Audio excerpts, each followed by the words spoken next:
Hey friends, night shift again. East End 1890. White phosphorus is standard because cheap is policy. Ventilation is a window the foreman remembers when an inspector's shadow lengthens. And your job?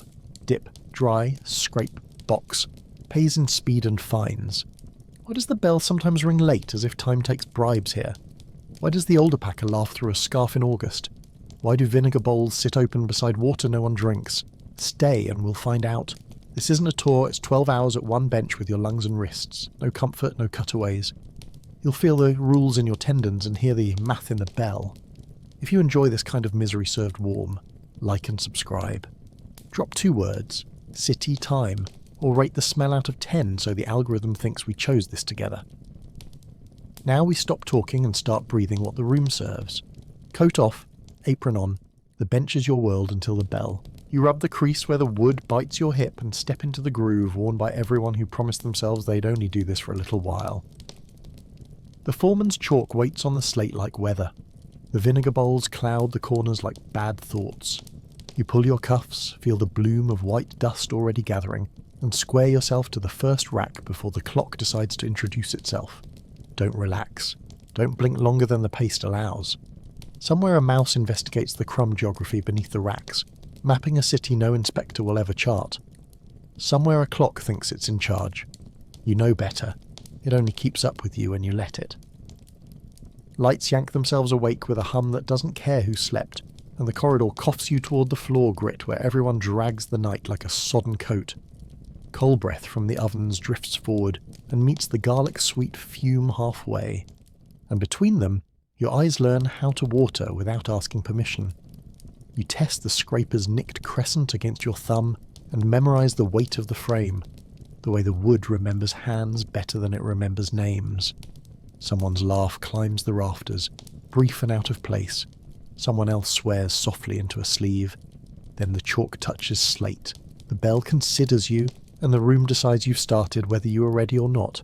You roll your shoulders, trade a nod with the partner who will be your metronome tonight, and set your first bundle down like a vow you mean to break. Breath in, breath out, dip, dry, scrape, box. Pretend it's simple until the room convinces you it is. You clock in with a stub of pencil that has outlived better hands, and the corridor receives you like a throat, narrow, damp, tired of swallowing the same shapes night after night. Coats hang in a molting row, heavy with an old rain they refuse to surrender. The stone sweats. The floor keeps a film of pale grit that whispers under boots. Coal breath meets you halfway from the ovens, a slow exhale that carries the memory of earlier fires, and the matchy sweetness rides over it.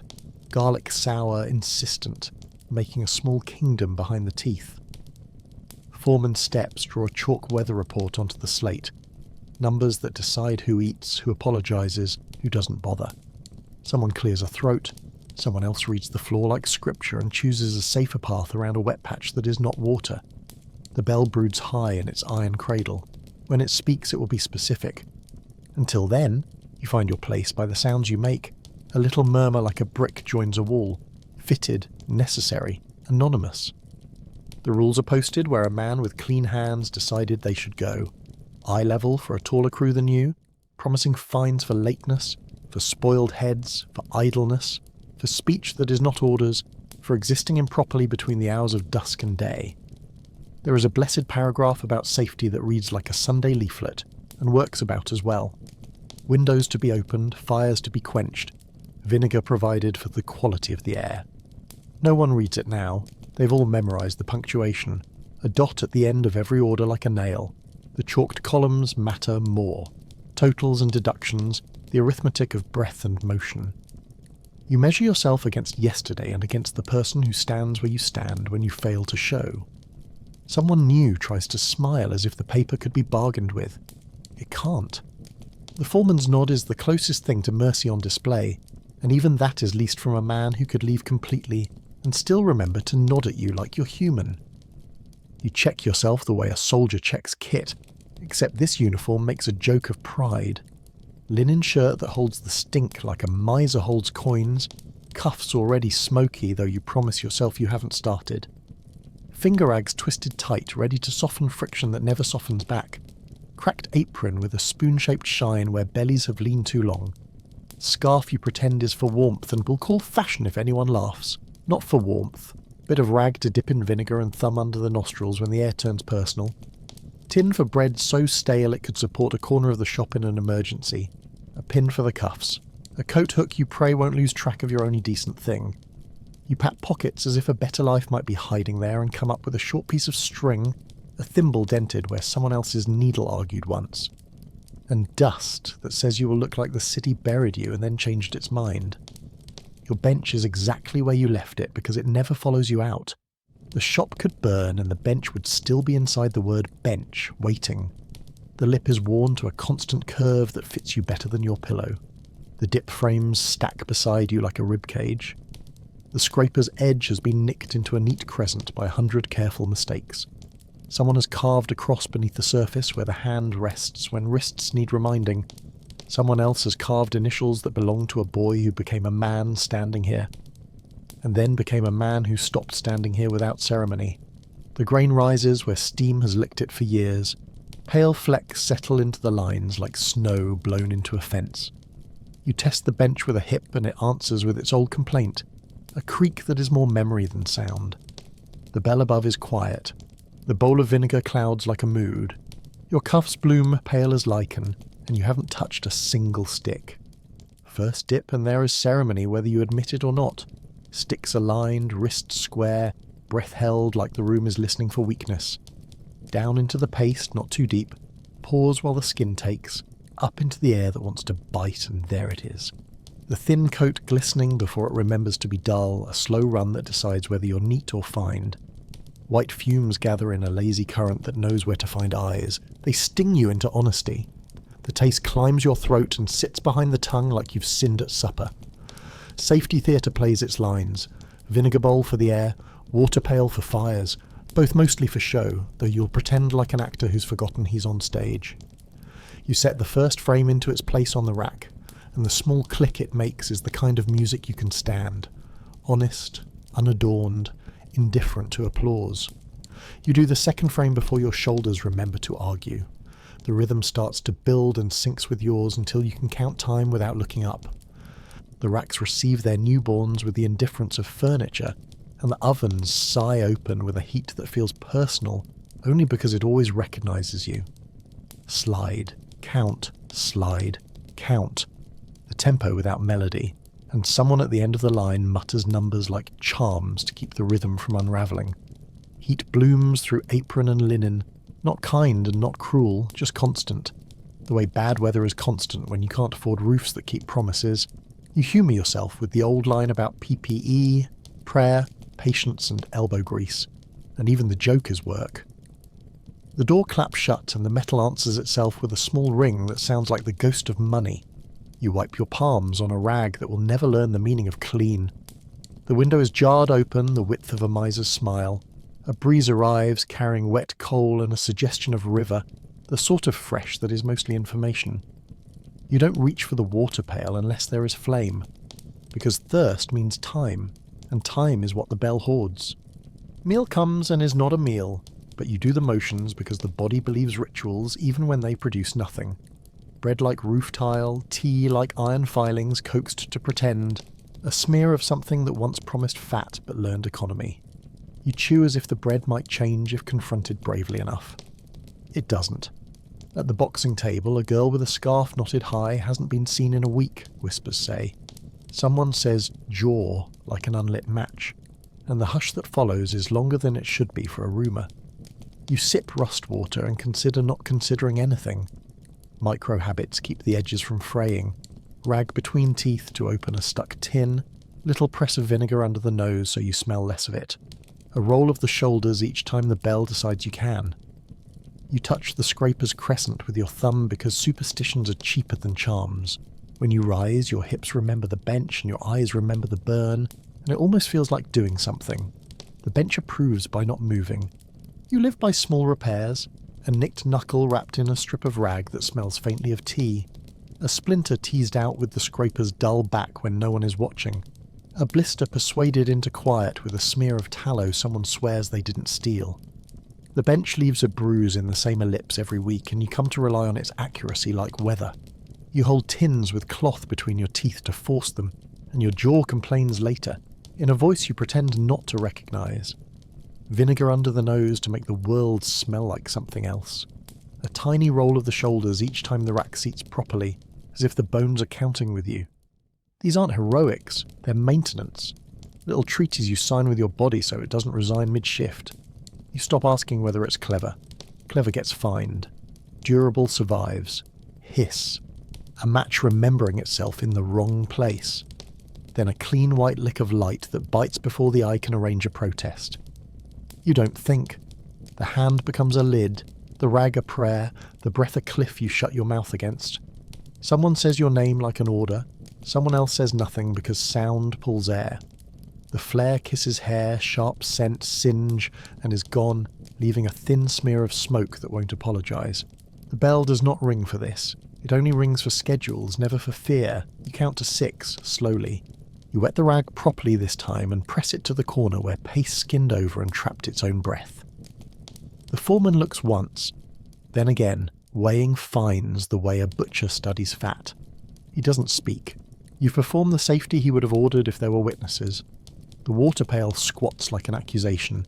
You don't lift it because the law here is older than the posted one. Do not make fuss. Laughter travels from farther down, relief's strange cousin, because anything worse didn't happen, and the room is eager to be brave after the fact. You wipe the singe from your sleeve and call it inventory loss. Back into rhythm before fear dries hard and cracks. Down, pause, up. Set the frame where the rack will take it without argument. Listen for the good click and distrust the soft one that sometimes means trouble later. Heat from the oven door makes your sleeve cling. You peel it back with the back of your wrist, guarding the seam that's starting to open near the cuff. You have learned to love the honesty of motion the way sailors love a wind that at least admits which way it's going. The scrape lifts a curl of wood like a pale fingernail. The rack receives what you give it and asks for more. The body follows because that's the rule written in tendon. Your partner's cough keeps time, a metronome no clock can argue with, and you slide them the better rag without making theatre of it, because kindness is cheapest when unobserved. They tap the frame twice when your run sits neat. You answer with a taller stack, a little boast shaped like obedience. The scarfed girl's absence sits where she would have sorted paper. Pretending not to see it is also work, paid in pennies and quiet. A mouse collects a crumb the size of a saint's tooth and vanishes into the slat world beneath your feet. You envy its tunnel certainty. You permit yourself the meal you didn't earn because no one ever does. Roof tile bread becomes almost edible paired with steam's damp and the rust water tea's suggestion of heat. Conversation moves like a river that knows the stone in its path and refuses to say its name. Jaw. The word shows up disguised as weather. Close night. Air's got teeth. Vinegar's not vinegar tonight. You keep your mouth busy so it doesn't volunteer to agree. Someone jokes about fashion scarves and everyone laughs in the wrong place. The bell interrupts, not merciful, just punctual. You go back because that is what bells make of people. When you return to the dip, the paste has settled into the mood it will keep till dawn. Silky liar. Thin where you want body. Thick where you want flow. You adjust wrist and speed and teach it you are patient when you are not. Fumes thicken. Your eyes sign the old contract and water in exchange for sight. The scrape finds its crescent and worries a sliver free. The wood gives it up like a habit that wants to be kept. When the rack takes the weight, you hear the honest click again and your shoulders drop half a breath. Only half, because the bench is your world and the bell is not done with you. You learn the corridor's voices the way sailors learn a foghorn, by shape and complaint. The gas jets tremble, their light makes the paste look honest when it isn't. Shadows hunker behind pillars waiting for overtime. Soot collects where a wall meets another wall and invents a third. The floor's grit is the same pale powder that will appear under your nails later and make your food taste like a chalk you never agreed to try. You keep your boots for work and your feet for nothing else, because the city outside likes to borrow skin if you give it the chance. A broom leans in a corner like an apology no one intends to offer. Someone spits into a rag and calls it polishing. The room accepts the effort and refuses the result. You take the hint and stop expecting thanks. The tools are domestic if you forget their manners. The dip frame is just a wooden rib with a handle. The scraper is a dulled knife that behaves if coaxed. The racks are ladders lying down waiting to accept what the night produces. The bowls look like kitchen work until the fumes reveal their appetite. You cradle a frame the way you would cradle a baby if babies scorched your wrists and fined your attention. A tool does not care how you slept. It remembers only pressure and angle and punishment. When yours slips, it teaches in the common language of nicks. You learn quickly because your knuckles are fast readers and poor liars. The scraper's crescent feels almost friendly, the way a dog's tooth looks gentle until it closes. You look like the place you work by the second hour. Hair salted to a saint's patience. Cuffs ghosted white. Cheeks smudged where your shoulder met your face without asking. The scarf you pretend is fashion grows damp and cold at the edges. The apron prints your front into a rough geography of spills and stray runs. Your hands take on a fine burn that is not pain exactly, more a condition like weather. Persistent, giving character to everything, reminding you that skin was a luxury in the catalogue but not in stock. You touch your jaw and pretend you're only wiping sweat. Food is an argument you rarely win. The tin opens with theatre, the rag between your teeth doing the work your knuckles can't, and inside is the same roof tile promised every night. If it's Friday, you might talk yourself into tasting fish the way a parish talks itself into hope. The tea has a rumour of leaf in it if you close your eyes and believe like a child. You never drink from the water pail because that is for fires and for inspectors' eyes. Thirst is a private hobby. You practice the art of making 3 bites last the length of a story you don't want to hear. When the bell cuts, you tuck the tin away like a secret you can't afford to keep. The body records all of this in a ledger of little lines you can read with your fingertips. Callus at the base of the ring finger from the frame's handle. A shin bruise shaped like the bench's good leg. A constellation of tiny burns across the wrist where the paste spat when it felt theatrical. When you wash, the water greys instantly, and then tells a lie about being clean, because coming back to the bench is a stronger dirt than leaving it. Your shoulders crave a weight that isn't work, something like a coat in winter, or a hand that stays. Instead, you get the apron's drag and the frame's insistence, and the window's stingy breeze rehearsing a kindness it never quite performs. End of the first hour and the bell proves it. You hear it in your teeth more than your ears, a toneless arithmetic that declares an economy of minutes you do not own. The chalk on the slate acquires a new column. The foreman steps a little sharper. The room decides to be a ship at sea and everyone leans the same way without agreement. You count frames as if they were coins you might spend on sleep. You rehearse the move you'll make if the pace skins too fast and the rack refuses you. The window opens the width of good intentions and shuts the width of profit. Someone laughs without humour and the sound breaks like a plate. You touch what the night owns, damp grain of wood, lip of the oven door too hot for truth. The cool halo around the window that means the outside still exists. You touch your face by accident and leave a pale streak that says you are here and here and here. Your breath becomes a tool. You use it to time the dip to convince the run to settle, to hold back a cough that would rob your hands of a second they cannot spare. What you endure is ordinary to the room and remarkable only to people who are not in it.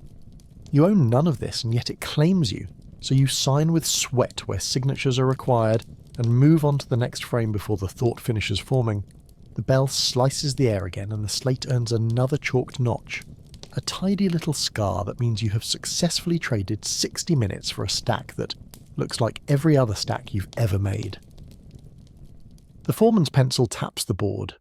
A metronome for people who can't afford music, and you register where you sit in the order of things, above the slow boy with nervous hands, below the woman who never wastes motion and never speaks. The corridor exhales.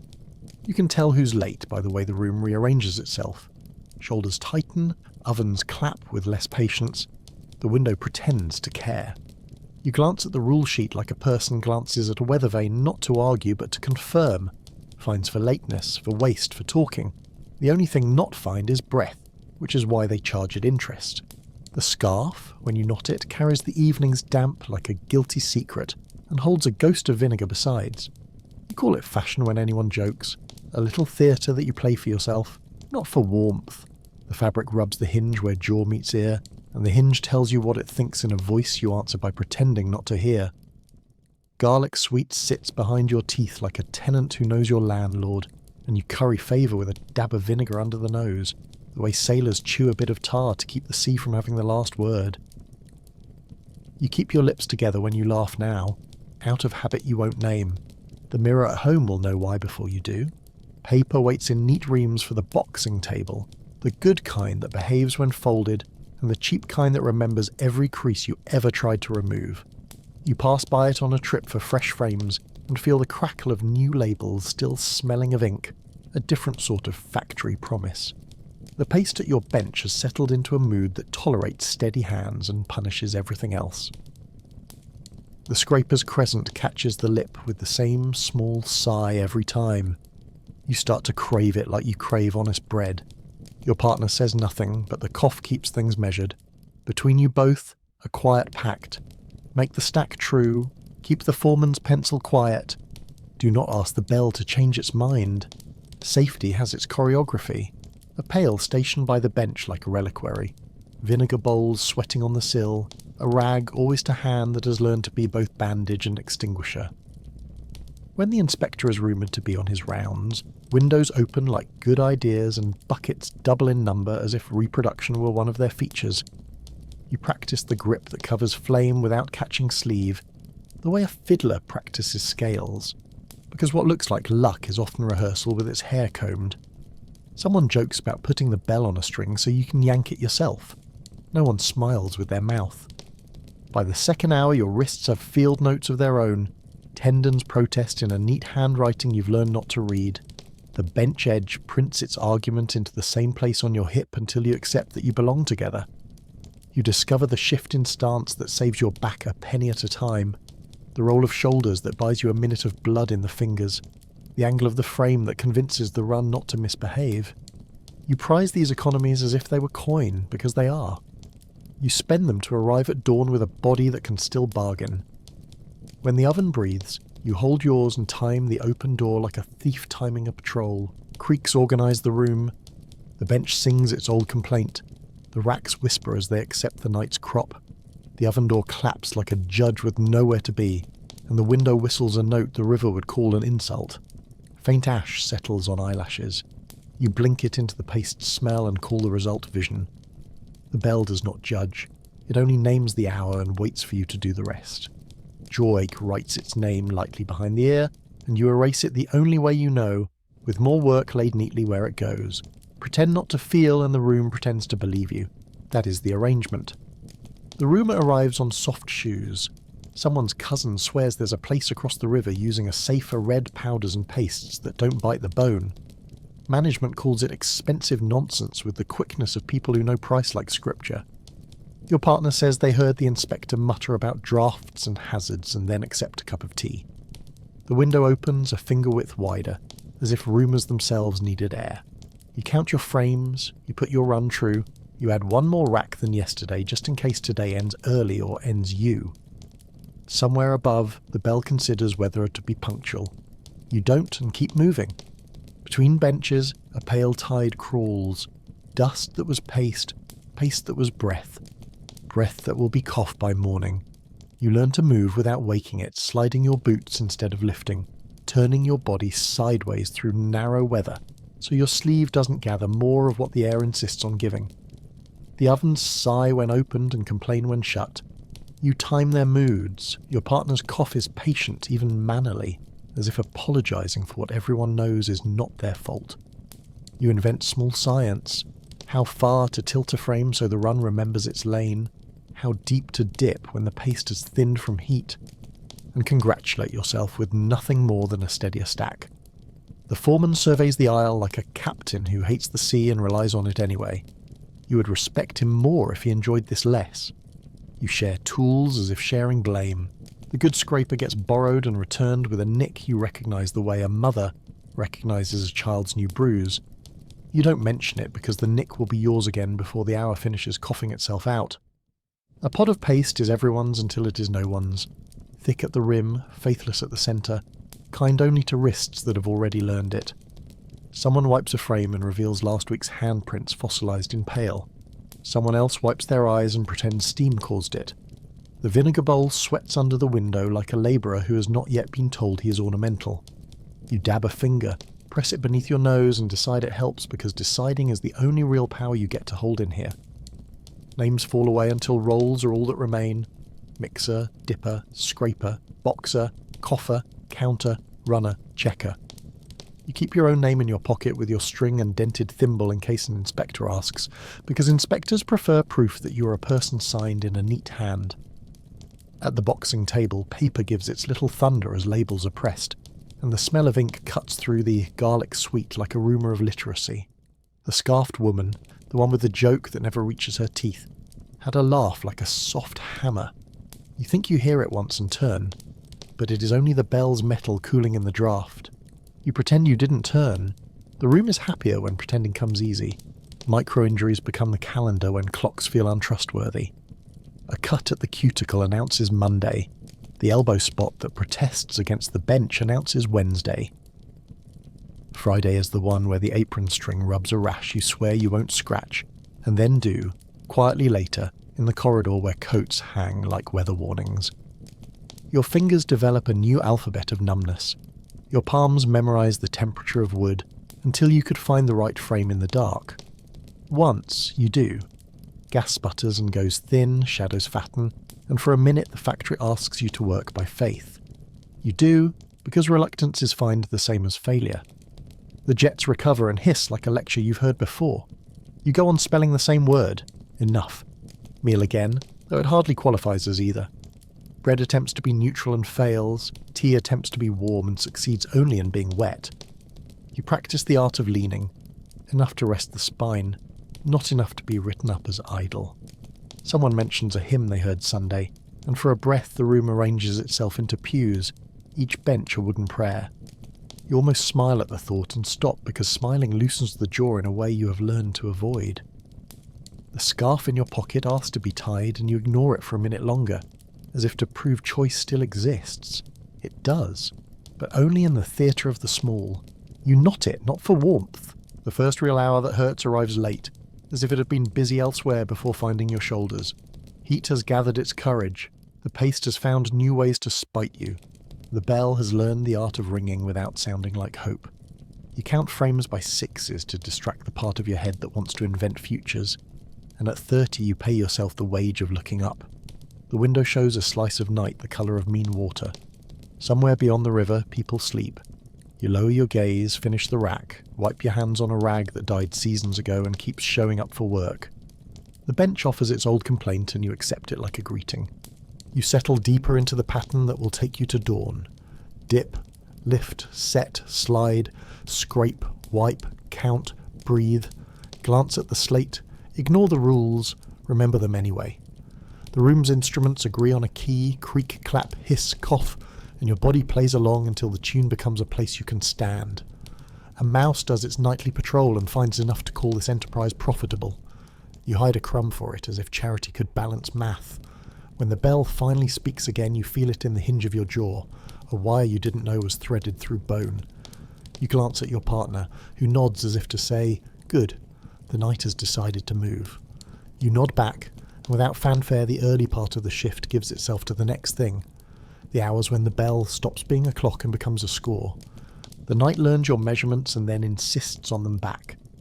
The bell marks the hour without favour, a flat-faced accountant that cares only for totals, and you answer with pace math, the arithmetic of wrists, how many bundles to keep your place on the slate, how many racks to outrun whatever deduction is idling on the foreman's tongue.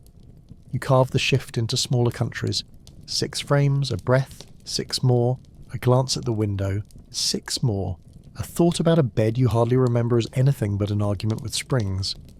The bell doesn't praise the faithful, it merely refuses to punish them in ways you can prove. You move, and the night pays you in permission to keep moving. Rotations keep the body from walking into the river on principle. Mixing first, the paste looks like cream and bites like regret, a white that promises purity and delivers a small, efficient misery. You fold and watch for the shine that means flow, the drag that means you'll be fighting runs all hour, the skin that forms when conversation wanders 2 seconds too far from the bowl. Coaxing is the art. Force punishes everyone. You chase lumps to the rim and press them flat with a stroke the room calls stingy and you call economical. The bowl remembers every hand and favours none.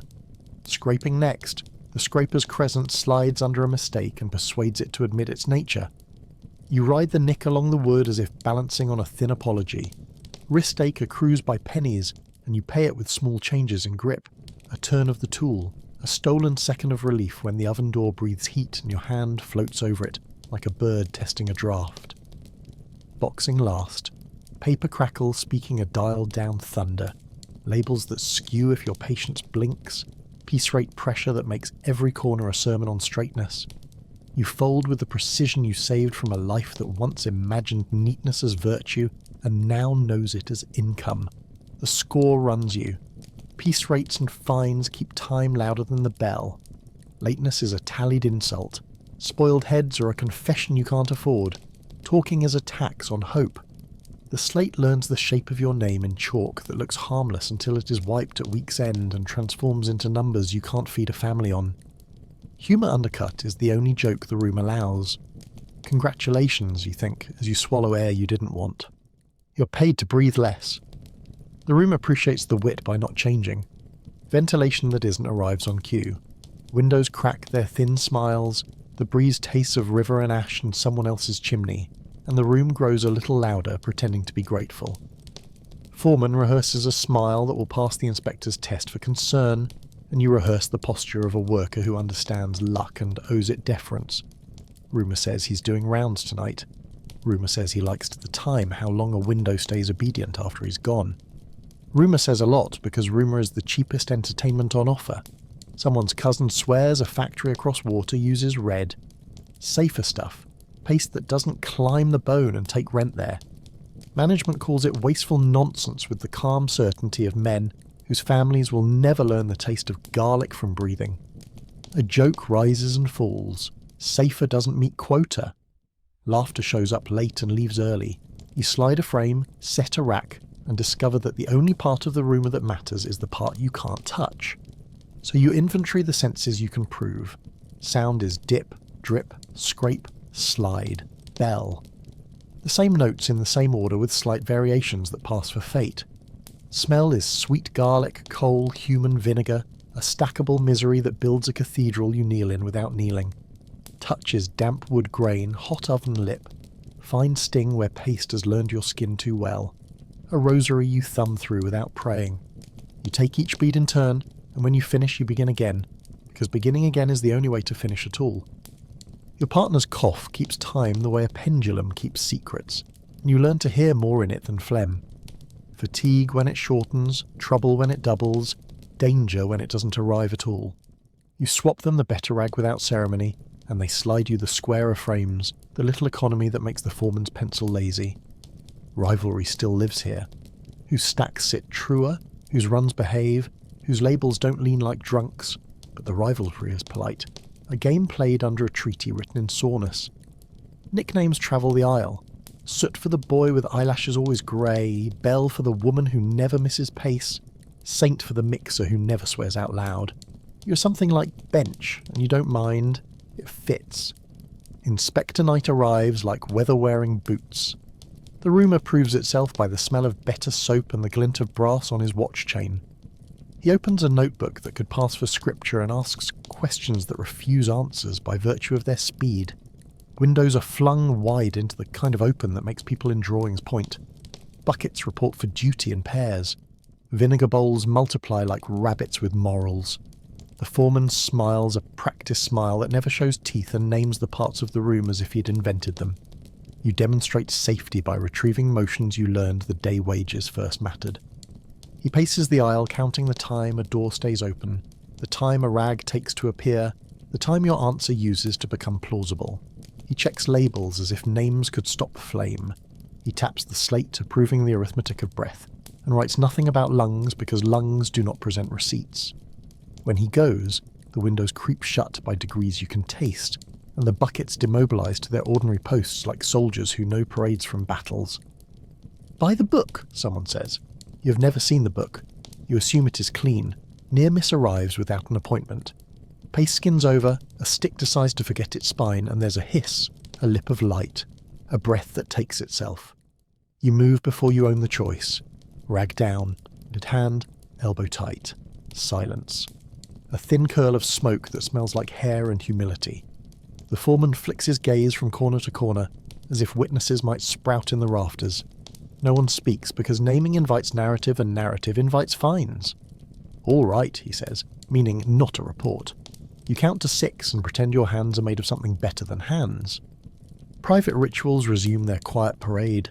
A dab of vinegar under the nose like a poor man's blessing. Counts by 6s to keep the jaw ache from writing its own alphabet across bone. A whispered half-promise addressed to the bell as if iron could listen. Ring on time, ring honest, ring at all.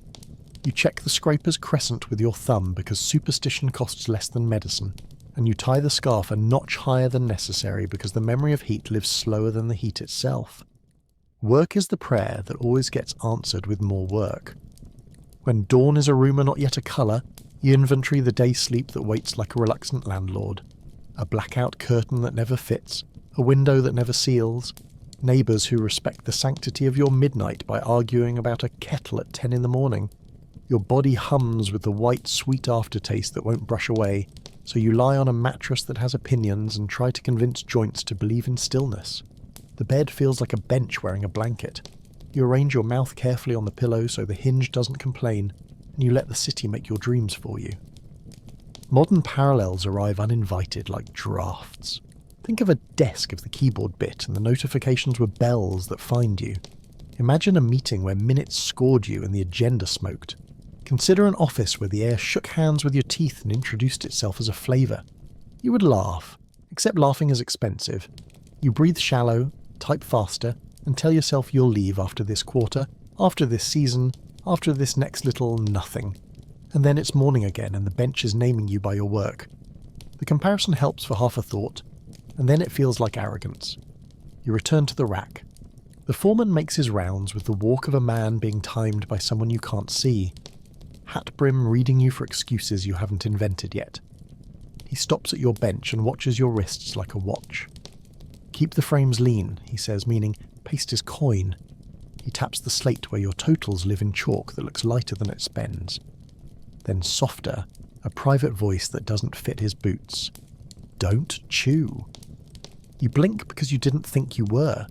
He nods toward the rag you sometimes bite to open tins, toward the habit of holding it in your mouth when you need both hands. Makes the jaw remember what it shouldn't. He straightens, public again. "Keep pace." The advice lodges where warnings go to breed. You promise yourself nothing and keep the promise. Later he returns with less theatre, like a father who pretends he isn't checking the door twice. He shows you how to angle the frame a finger's width flatter, so the run doesn't gather at the throat. He demonstrates a twist that saves wrists over miles. "Docking's a language," he mutters, as if embarrassed to know it fluently.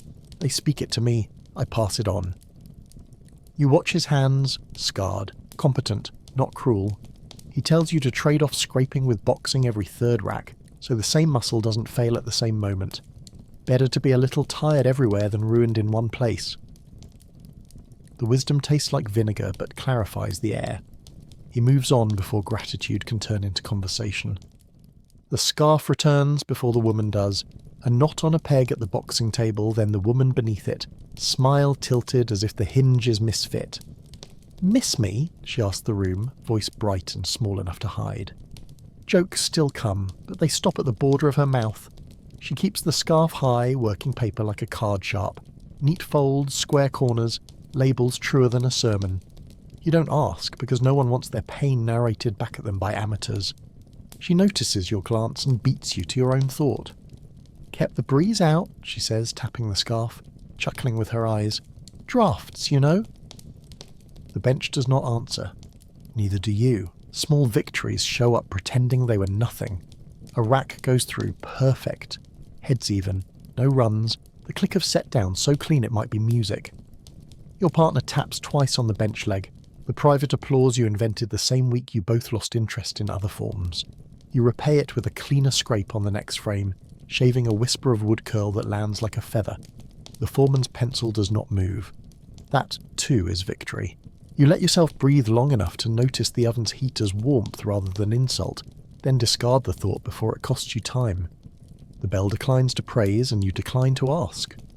The night fattens around the middle where clocks lose confidence. 2:37 lives there, especially, An hour with no friends. Steam halos the gas jets. Shadows study your hands for tells. You invent distractions that look like diligence. Counting by sixes, then by fours. Matching your breath to your partner's cough. Naming the noises in order. Hiss, clap, creak, drip, bell, like catechism. Mice come out to inspect crumbs with a bureaucrat's thoroughness, and you admire their lack of existential dread. The window offers a black square where a city exists by rumour. You decide the air beyond is better because deciding costs nothing. Rumour completes its circuit and returns wearing a new hat. The red stuff again. Safer pastes. Kinder fumes. Someone claims the inspector hinted change might come if the right man in the right office counts the right votes in the right season. You study your hands, which do not vote. Safer doesn't meet quota, the room repeats. Not as a joke now, but as a weather report. You picture paste that doesn't bite and lungs that don't study vinegar like scripture, and you put the picture down where you put letters you never write. The bell marks the hour without comment. You finish a rotation, mix, scrape, box, and circle back to dip like a pilgrim reaching the same shrine by a slightly longer road. The pace seems briefly cooperative, as if your discipline has impressed it. You know better and do not thank it. Your partner's cough lengthens, and you top up their tea without phrasing it. The scarfed woman stacks a tower true enough to make envy seem reasonable, then winks as if to return the envy to sender. The foreman, passing, almost smiles. The bench creaks its objection to tenderness, and you return to motion that admits only facts. The pace becomes a currency you mint with tendons, and you learn to spend it like a cautious miser. 6 clean dips to pay for the foreman's silence, a 7th to cover the debt you can't see yet, an 8th because hope is an expensive habit you still haven't unlearned. The bell's face stays blank, but you feel its numbers pressing against your teeth, and you promise yourself you won't look up until the rack is full. You keep the paste in conversation without flattering it. Fold, scrape the rim, knock the skin back when it starts to form, and you cultivate the wrist that can tell thickness from mood. It is not mastery, it is accommodation.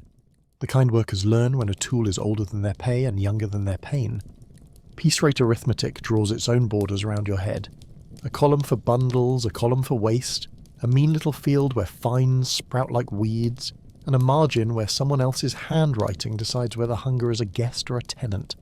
You have your private columns too, stolen breaths, blinks you pretended were dust, the extra seconds you give a friend when their cough goes sideways, and you balance those books against a balance of coins nobody will ever see stacked on your table. Sometimes you draft an audit of the night in your head. Where did the minutes go? Which of them turned into racks? Which into chalk? Which into that soft, regretful ache behind the eyes? The figures never reconcile, not really, but you keep the ledger because refusing to count is an invitation for someone else to do it for you and charge a fee. Rotations return, kinda purely because they change the angle of pain. Mixing gives you the illusion of authorship as you fold white into white and pretend you're directing weather. Scraping returns you to the treaty between edge and grain. Boxing lets your fingers pretend to be clever rather than strong. You trade stations with your partner at a look, that small nod that means wrists, not pride, and you measure the economy of it in a future you might not meet. The scarfed woman keeps her corner like a lighthouse, guiding stacks true.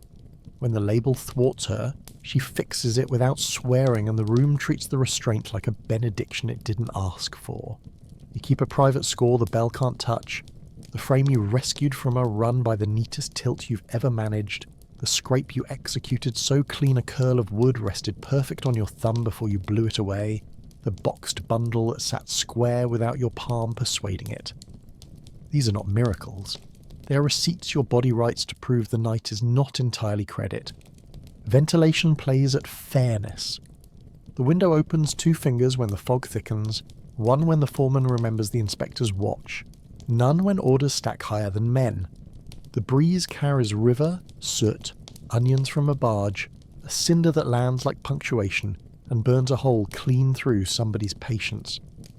You stand in the corridor for 12 stolen seconds and count the boats by their sounds.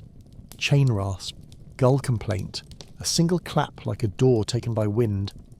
And you go back because the bell has a priest's talent for ending small liberties, exactly when they start to feel like rights. Fresh air becomes a rumour you can taste and not keep. You learn where to stand when the breeze arrives so the fumes skid past the corner of your eye instead of straight through it, and you mark the spot with memory because chalk would shame you. When the window shuts, the air thickens like porridge, and you practice shallow breathing as if you were hiding from a thief who lives in your lungs. The rumour changes clothes again and comes back as arithmetic. A man knows a man who says red's dear at the start and cheap over time, because lives don't get counted weekly on a slate. You don't argue with math you can't feed to your hunger, so you tuck it beside the other ideas that can't carry a bucket, the letter you'll write, the Sunday you'll sleep clean, the little shop whose window will one day hold your name in gold. Hope is not forbidden here, only fined by delay, so you hide it where chalk can't find it, and let it earn a secret interest that only you can spend when the bell finally rings on something larger than a shift. Social weather holds, your partner's cough evens out. You repay the relief by straightening their stack without commentary. Belle, the woman who never misses pace, starts a story about a boy who could count faster than clocks, and ends it with a shrug that means the boy learned other uses for numbers. Soot blinks ash from his lashes and claims the mouse has a route map drawn in his head. You believe him, because the mouse never misses its stops. When the foreman passes, everyone's posture improves by a degree you can measure with your eyes closed. Between benches, a barter economy thrives. A better rag floated to the person whose hands are shaking. A half-inch of twine sacrificed to rescue a stack. A sip of real tea traded for the promise that, if the bell stutters, someone else will be first to pretend they didn't notice. The jokes are small and carefully aged, safe enough to pass inspection, sharp enough to prove the tongue remembers it can cut. You join when it costs nothing and listen when it costs too much. You speak to your body as if it were a tired friend. Another rack, you say, then we'll steal a longer breath. Another 6 frames, then we'll stare at the window and pretend the world beyond is kind. Another minute without biting the rag, and the hinge will stop whispering its grievances. The body answers in the only language it has. Stiffness loosens by an inch. Heat withdraws its most personal insult. Fingers remember to be nimble instead of merely present. You spend these small reprieves like coin and then rejoin the economy that minted them. You promise your knees a chair that isn't also a plank. You promise your shoulders a night without the bench's signature. You promise your jaw that you will sleep without clenching. You're not certain you can keep any of it, but the body believes promises more readily than facts, and belief is anesthetic when nothing else is. You pace your night in invisible chalk marks no one else can see. 6 frames for rent, 6 for hunger's quiet, 6 for the luxury of not thinking about anything except angle and speed. The bell becomes a score you play without sheet music.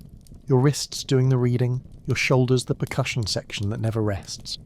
When the slate gains a new column, you don't look. You already know if it honours you because the bench has a way of telling the truth through the bones it owns.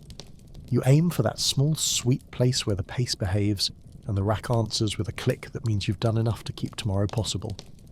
When mixing duty returns, you fold white into white until the bowl stops lying. A skin forms like a sulk and you push it under. Coax, don't bully, because bullying breaks the run later, and later finds your name. You chase the lumps to the edges and smear them flat with a stroke that feels like telling a child the world isn't cruel, only busy. The paste warms by inches, temperamental as a cat that might love you if you pretend it was your idea.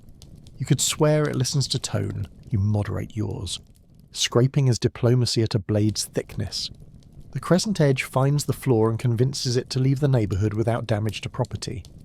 You adjust your grip a finger's width and the wrist obeys with the grateful ache of a joint that remembers worse. Wood curls lift in small, pale commas and collect by your elbow, like a sentence you're not ready to end. When you get it right, the scraper sings a whisper you can feel in your teeth, and for 3 heartbeats the room admits you belong here, in the way a lock admits a key. Then the next frame reminds you belonging is priced hourly. Boxing makes neatness a wage. Paper crackles, stiff and self-important. Labels go on with the arrogance of rectangles that believe the world exists to be squared. You press air out of corners, you align print with bluff precision. You stack bundles that want to list like boats in novice hands, and you teach them shore. The scarfed woman's stacks sit military straight, and you study her posture. Shoulders steady, jaw guarded, hands patient with stupid paper. She catches you watching and flicks her eyes at your tower, not unkind. Like that. You do. It holds. Ventilation auditions for virtue and keeps missing the last note. The window opens into a hymn of river, coal, onions, tar. You turn your face precisely so the stream rinses one eye and leaves the other to mind the paste. Vinegar bowls sweat on the sill, earnest little miracles that promise better air the way a talisman promises better luck, by giving your hand something to do while nothing changes. The foreman lingers by the latch as if touch alone could make the breeze consider you honest. When the window shuts, the air sits on your chest like a cat choosing a lap. You learn to inhale like a smuggler. The score still owns you. Piece rates spin thread through every choice until mercy looks like math done properly. You budget jokes to the minutes between bells because laughter steals breath and breath is capital. You never say later to anything the body requests, only after 6 or after 12 or after the rack, and the body accepts the lie because it arrives dressed as compromise. You promise water after the ovens, you promise a longer blink at the next bell, you promise yourself you'll stop biting the rag and almost manage to keep it. Almost. That's the price of staying employed by your own spine. Around you, the small barter keeps faith. Soot swaps you the cleaner rag for 2 squares of decent twine. Bell drums her fingers on the bench to cue a change of pace when the room starts to lag. Your partner, calculating without arithmetic, moves to the box table when your wrists go glassy and returns when the tray grows heavy. The foreman pretends not to see any of it because official kindness was discontinued for lack of funds. You lay a crumb where the mouse will find it at the very moment the bell rings, as if to prove to yourself that a schedule can be generous. It can't. You make it generous anyway. You break the night into minute economies, bargains you make with bones too tired to haggle. 2 frames with the left foot forward, 2 with the right, a softer grip on the scraper to keep the elbow from sending telegrams to the shoulder, a lean into the bench that trades hip for wrist and then back again, before either can draft a formal complaint. The pace looks innocent and behaves like politics. You give it respect bordering on superstition. 10 clean dips purchase the privilege of a longer blink. 12 earn the daring of looking at the window just once, as if air had become a neighbour you might greet. You don't smile. Smiles open the mouth. Soot fumbles a run and you see the slip before it learns its own name. A quick tilt, a nudge with the crescent, and the pace remembers gravity like a fact. You don't lecture. You hand him the better rag as if the trade had already been arranged, and he nods without pride. Fines live in the room like stray dogs, hungry, patient, convinced of their welcome, so everyone moves as if feeding them is a choice. The foreman watches and decides not to see the rescue, which is the kindest thing he does all hour. Soot will repay you later with thread when your apron string forfeits dignity. The math works because dignity is cheaper than money. Ventilation rehearses a virtue it cannot perform. Gas jets flutter when the door opens to the corridor. The flames tremble, recover, and glare like insulted singers. The window opens 2 fingers and the river pushes its grey tongue into the room long enough to taste disappointment. Vinegar bowls shine with honest sweat and accomplished belief, which is not nothing. You time your breathing to the air the way swimmers time strokes to waves, and for a few minutes you can pretend lungs are tools instead of witnesses. When the latch falls, the air goes thick again, and the room resumes its old sermon. You lower your head because debate is fined. Your partner speaks in a language of small signals, a tap that means rack, a tilt that means tilt more, a lifted chin that means you're biting the rag again, release. You answer in kind because words cost more than you can afford. Counting by 6s steadies the brain. Counting by 4s quiets the hinge behind the ear. Counting by 2s makes the bell arrive too soon, so you abandon it like a bad road.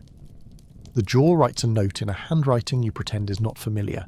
You fold the scarf higher and translate the note into work. The translation is faithful to the original. 12 stolen seconds in the corridor become a Sabbath that no calendar recognizes. You stand by the coats and let the outside edit you. Barge chain rasp, a gull with grievances, the delicate violence of a cart hitting a rut, 2 men laughing like they own their mornings. The river smells like metal and fish and a rumour of nowhere. For a breath you are someone who might follow it. The bell denies the premise. You return to the bench already rehearsing your apology to time. It accepts, not magnanimous, just busy. Boxing earns you a brief illusion of authorship. Paper obeys when pressed properly, labels square when persuaded, corners fold clean if you respect the grain. You build a tower that would be proud if pride were not taxed at such a rate, and you mark the bottom seam with a dot your eye can find later, should the bundle return scorched from some adventure you won't be paid to hear about. Not sabotage, insurance for the self, proof that your hands were there and honest. The scarfed woman notices and doesn't scold. She marks hers differently, a tiny crease she can read by touch. You consider stealing the method and don't. Let everyone keep one secret that is not air. There is a memory you carry like a coin no one takes. A market morning from a life that could have been this one if the bench had not learned your name. Apples in a crate. A son that worked for free. Your mouth open without calculation around a bite that tasted like a decision you made and kept. You set the memory down beside the rag and the vinegar and the scraper and count 6 frames. When you reach 6, you count 6 more, because that is how you survive the night. By reminding it, you can multiply. The bell answers with a noise that means it has been listening the whole time and pretending not to. You pretend not to notice and go on. The slate stays busy, but your private ledger is busier. Minutes loaned to a neighbour's mistake at decent interest. Blinks stolen from the bell's blind side. Breaths budgeted like candles in a storm. Fines bloom wherever attention thins. Corner too soft, head too fat, label too drunk. And you counter with economies the chalk can't itemize. Standing a shade wider to save the back. Guarding wrists in quiet rotations. Never letting the rag become a habit your teeth finish for you. You pay the room in neat stacks and it pays you in permission to keep making them. It is not justice. It is continuity, which in here is more rentable. Mixing returns and the bowl behaves the way cats do when you address them by name. Pretending not to notice, then noticing hard. Skin forms. You push it under with the patience of a person who knows scolding changes nothing. You fold from the edge to the middle and back again, chasing the gloss that means a clean dip. When lumps sign their names at the rim, you press them flat without triumph. Every victory is temporary here, and priced accordingly. The paste warms into a mood that will tolerate you if you don't mistake tolerance for affection. You don't. At the boxing table are corner rebels, puffing like a bad conscience. Your fingers persuade it with a firmness you reserve for paper and regret. The scarfed woman watches, then drifts over with a stack that sits so square the foreman's pencil looks tempted to bless it. Pinch the air out first, she murmurs, thumb finding the pocket you missed, and the crease obeys like a child who's remembered its name. The scarf rides high, her smile rides lower. The joke she would make lives in the space where teeth might show. You answer with the only currency clean in here, acknowledgement without comment, gratitude without spectacle, work improved. Ventilation flirts and fails. The window opens and the room inhales like a congregation. The breeze tastes of river iron and night onions and some barge's damp rope. For 3 minutes the fumes step back a polite foot and let your eyes choose their own water. You pivot slightly into the stream so it rinses one side of your face and leaves the other to mind the paste, and you memorize the angle because memorizing is free. When the latch drops, the air grows heavier than its weight and you return to shallow breaths, the smuggler's kind, because oxygen is rumour and rumour is not a wage. The music of the room continues its indifferent recital. Hiss, scrape, slide, clap, bell, and you find your part almost without thinking. The bench produces a baritone creak on the offbeat that you stop hearing until you stop hearing everything, and then you invite the noise back so you know where you are. Your partner's cough enters like a snare, patient and precise. You align your lifts to it, the way soldiers align to a flag they cannot afford to lose. When the bell lands, it does not conclude the song. It tunes it again to a key you didn't select and insists you sing. You test for danger the way sailors test for leaks. Palm on the oven lip, quick and knowing, wrist out of the path of any rum that decides to panic. Scarf adjusted when the garlic sweet goes from taste to flavour to personality. Private rituals round the hour's corners, vinegar touch, 6 count breaths, the prayer to iron, ring honest, not kind, just honest. A memory tries to introduce itself. Apples in a market, a sun that didn't charge. So you set it down where it won't break and buy the moment with a cleaner dip. The room rewards you with nothing you can hold, which is still better than the alternatives. Halfway through the rotation, you indulge in a glance toward the boxing table and find symmetry. Her tower true, yours nearly. Her jaw guarded, yours pretending. Her hands patient, yours obedient. You reach the end of the rack and it answers with the click you chase all night, small as a coin, valuable as a calm. The foreman's shadow crosses, lingers, moves on. The pencil does not tap. The slate does not accrue an insult in chalk. Somewhere a mouse makes its rounds, pocketing crumbs with government efficiency. You adjust your stance, square the next frame, and tell your wrists the bad news gently. We're doing that again. You keep the score without looking at the slate, reading it instead in wrists and breath and the way the bench presses its argument into your hip. 6 frames, a breath. 6 more, a stolen stretch that looks like reaching for a rag. 6 more, and you allow yourself the auditorium of the window's dark square. The bell is punctual in the way winter is punctual. Nobody loves it, everybody respects it. You barter with the hour. A cleaner dip buys grace on the next scrape. A perfect box buys a blink long enough to feel like charity. The room approves by failing to notice. Mixing again, and the bowl confesses its mood the way children confess by doing the thing slower. You fold the paste from rim to centre and back, letting the weight tell you when the gloss is honest, listening for the quiet slap that means the skin has learned not to sulk. Heat has loosened it a shade. Your shoulder answers with a shade of its own. You drag a lump to the edge with the crescent of the scraper and smear it flat until it forgets it was ever rebellious. No triumph, just the relief of a problem that will return later wearing different shoes. Scraping hands you back to the treaty written at blade's width. Find the flaw, persuade it to go nicely, tidy the evidence with a flick that leaves the grain uninsulted. When the edge sings in your teeth, you know the angle is true. When it growls, you adjust before the wood drafts a grievance. A curl lifts perfect and lands against your thumb like punctuation, and you allow yourself a private nod. You ride the bench's creak as if it were a metronome, which it is, and ignore the bell for one frame because ignoring is cheaper than courage. Boxing gives you lines to make true. Paper tries to argue corners into air. You press the air out and teach the fold about gravity. Labels angle toward drunk until you sober them with a thumbnail and a breath you are saving for later. Your tower holds, not military straight like the scarfed woman's cathedral stacks, but respectable enough that the foreman's pencil takes no interest. She meets your eye and tips her chin at a seam you could have pinched cleaner. You fix it and she returns to her own geometry. Scarf high, smile small, mouth careful. The bell interrupts, fair and faithless. Ventilation does its theatre. Window 2 fingers, breeze arriving with river and coal and onions, vinegar bowls sweating as if belief could salt the air sweet.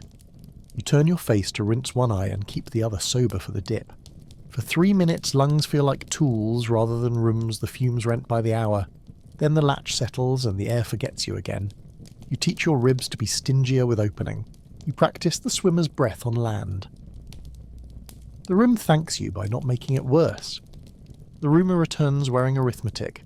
Red is dear at first and cheaper after because men stop vanishing from the book. You picture a ledger that counts differently and put it away with the letter you haven't written and the shop window that will hold your name in gold leaf. Hope is allowed if it doesn't slow your hands. You keep it in the pocket with the string and the thimble dented by someone else's argument with a needle, and you feed it the same way you feed the mouse. On crumbs, on schedule, in secret. Social weather steadies. Soot trades you a cleaner rag for a length of twine you rescued from a crate. Bell taps a rhythm on the bench to warn that the foreman is turning. Saint breaks and reknots your apron string while pretending to look for a missing label. Your partner's cough shortens to its ordinary kindness. The foreman walks by in public boots and private eyes, and the advice he offered earlier, don't chew, hangs in the air like a humming wire you refuse to touch. You keep your mouth shut for reasons that aren't only fumes and work until the next rotation calls your hands by name. You learn to spend speed like coin and hoard quiet like bread. 6 clean dips purchase silence from the pencil. A 7th redeems a mistake that will arrive later wearing your name. The bell's arithmetic presses along your molars until you teach yourself to count lower in the body. Wrists, shoulders, the flex of ankles that know when the bench will demand a lean. You bargain with time without saying it aloud. 1 rack for the privilege of not glancing at the slate, 1 perfect box for a longer blink, 1 rotation of scraping for a truce with the tendon that keeps writing letters to your elbow. The room honours these contracts the way landlords honour paint by not interfering until they must. Payday is still a rumour this far from morning, but the rumour has edges. Chalk will be wiped into numbers. Numbers will be pressed into coins. Coins will pass through rents, bread, coal, a mother who doesn't ask, a brother who won't, a pair of boots that should be retired with ceremony and will instead be patched again on Saturday. The ledger is a magician that makes disappearance respectable. You don't hate the foreman for participating, you hate the trick for needing so many hands. He walks past with his captain's step and you salute by keeping pace. Someone names the mouse Arthur because naming feels like a small theft, from the way knights erase. Arthur keeps good hours, patrols the crumbs with a civil servant's pride, and vanishes at the first whisper of boots that don't belong to you. Soot claims Arthur prefers oat. Bell swears he's a socialist who distributes his findings fairly. The scarfed woman says she's seen him carry a whole crust corner like a saint with a relic. You leave him a crumb exactly when the bell rings and pretend the schedule is a charity. It isn't, but Arthur keeps showing up like belief. Stories are traded only in the safe tense. The boy who could count faster than clocks grew into someone who counts wages for men who cannot read. The girl with the quick hands married a printer and now smells of ink instead of garlic sweet. No one tells the other stories aloud, the jaw that altered a face, the cough that invented a winter inside a chest and then refused to leave. You speak around them like furniture in a dark room, steering by memory and avoiding the corners. The scarfed woman tightens her knot and smiles with her eyes because that is an economy too. Gas falters and regathers, yellow teeth of flame biting the cold each time the corridor opens its throat. The ovens breathe with the discipline of engines taught their manners by coal, their size set a tempo your shoulders obey even when your mind wants to inventory the boats you can't see on the river. You do not look. The river is worse at saving than hands are at work. The window opens 2 fingers and the night licks the room and leaves. Vinegar sweats, paper crackles, paste slumps and then pretends obedience. You time your breath to the draft like a swimmer counting strokes in chop. Near miss again, small as a thought. A stick forgets its spine and bows, heat picks at a corner, a lip of light lifts and dies under the rag you keep wet without ceremony. No one claps, no one speaks. The bell refuses to mark the moment because it prefers outcomes it can count. Your partner breathes out and in, coughs once, taps twice on the bench leg, the alphabet you share for still here. The foreman's eyes do a quick inspection of the rafters as if witnesses might bloom there. They don't. You wipe the singe from your cuff and file the lesson beside the others. Mercy visits wearing regulations. Rotate, the foreman says, public voice flat, and shifts you to boxing for a rack you didn't request. Private eyes. You'll last. Paper obeys your thumbs as if grateful to be touched by something that isn't flame or paste.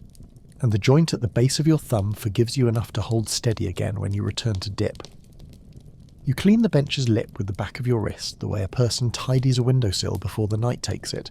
Fold a fresh rag twice, take a sip of tea that has stopped pretending to be anything but warm. The bell breathes in its cradle. The room leans toward 3 a.m.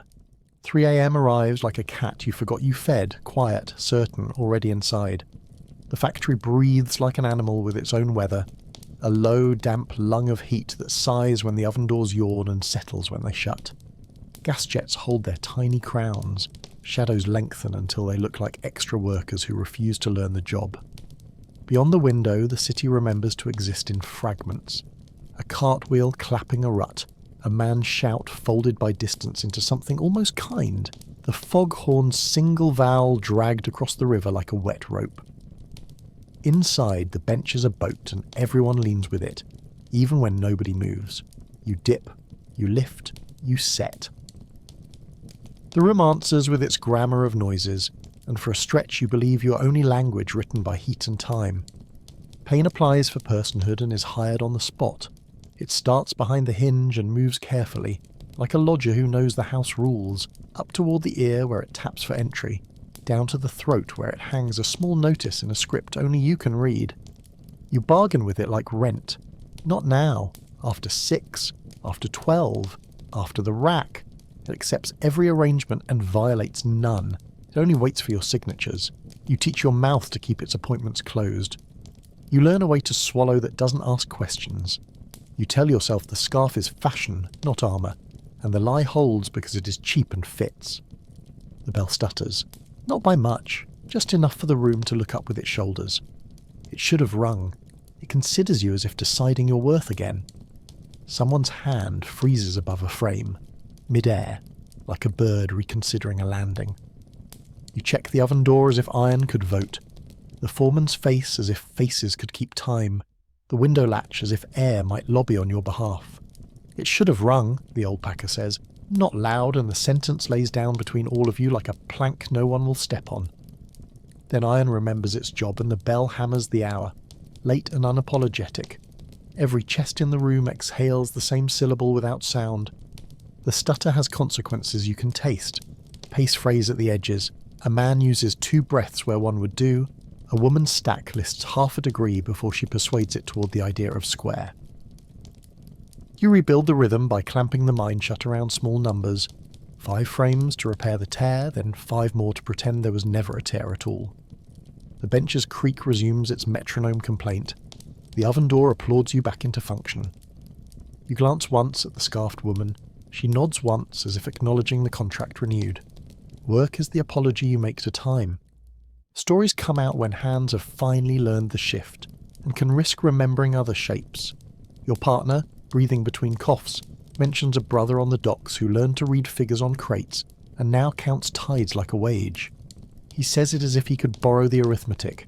You offer a market you once belonged to, a stall your hands still know how to arrange in the dark, apples you could judge blind, the price a morning sun puts on a bruise. The packer laughs without showing teeth. The sound wobbles but doesn't fall. You edit out everything that would make a listener look at your mouth. Small fire, big silence. It begins as a thought in a corner of the boxing table, a seam that decided to be light, then becomes a thread and then something less polite. The rag is on it before the flame can grow adjectives. A hand drops from nowhere like weather. The slap is wet and final. The foreman looks away as if that were mercy, and maybe it is. The room performs stillness for 3 counts and then resumes the recital. You check the cuff you singed earlier and find no fresh sermon. The bell does not note the incident because the bell likes outcomes, not evidence. You compose a letter you will not send. Dear? No, not dear, just a name. I am fine, the work is fine. The hours are a conversation the clock wins. I taste garlic in rooms where no one is cooking. The bench keeps my shape better than my bed. Don't worry. You strike that too. You remove each true word like a splinter and leave the skin smooth and dishonest. In the end, the letter says nothing but weather. Don't worry. I am fine. You fold it in your head and put it where the rag lives, where the vinegar lives, where the small faith in a bell's honesty lives. Then you count 6 and get back to the place where hands are sentences that don't need stamps. Outside your window, because you let yourself think of it now, the day is already halfway to rude. Sparrows shoulder the gutter and shout ownership. A rag and bone man measures the street with a cry that sounds like a bargain and a threat in the same breath. A baby insists the world has failed breakfast again. The curtain you call blackout never quite learns its job. Light makes a map on the wall that teaches you nothing about sleep. You stand in a factory thinking about a bed that impersonates a bench and a room that will smell of coal even after you open everything. You practice the future tense of stillness and promise your body it will happen soon enough to count. Then the last hour begins to double itself like a mirror put before a mirror. 2 faces of the same ache, stretching corridors of sameness until minutes look like relatives. Muscles go wrong-footed. Your hands forget their talent and then remember by insult. You fight for the click that means a frame sits square and the rack forgives you. You count by 10s because 6s now seem petty. You promise after 30 you can look at the window and you keep the bargain with a faith that would shame you in daylight. Pace tries on a new mood out of spite. You outlast it because the bell owes you. Your partner's cough, loyal all night, widens into a metaphor and then thinks better of poetry. 2 taps on the bench leg. Your alphabet's still here, and you answer with the same. The scarfed woman builds a last stack that could stand inspection in a church. Soot blinks ash like someone auditioning for snowfall.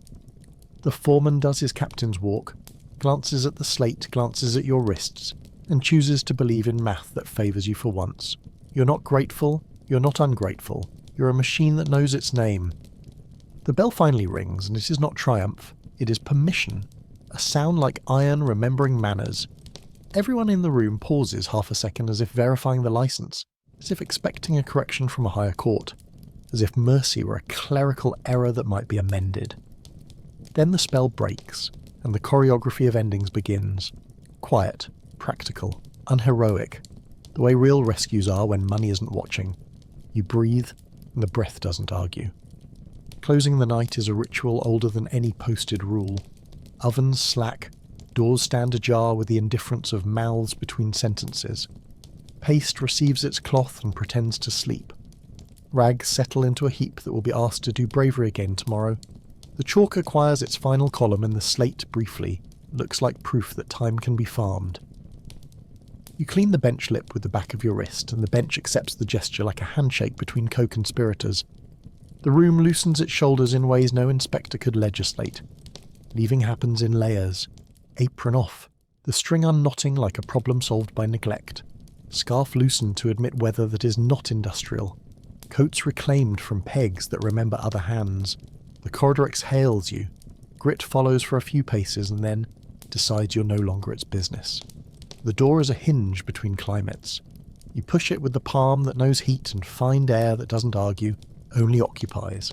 The city is already awake enough to be tired. Dawn refuses to be pretty and you respect it for that. Fog, like cooled steam, ghosts the street. The river breathes metal. Coal carts preen their harness and go to their appointed quarrels. Somewhere a bakery opens its mouth and speaks warm into the lane. You collect the sentence on your face without paying. You think about the inside of your mouth and decide not to think. You count your steps home because counting is what you have left that isn't taxed. You do not look back at the windows you helped cloud. The bench will wait without pining, it always does. Softening begins where the river touches the street and leaves a taste of iron that isn't an argument. You walk home inside the coat of the morning, buttons refusing ambition, scarf loosened at last so the hinge can consider forgiveness. A bakery opens its mouth and warms the lane. You slow without admitting it and collect a breath that doesn't invoice you. A cat occupies a windowsill like a landlord.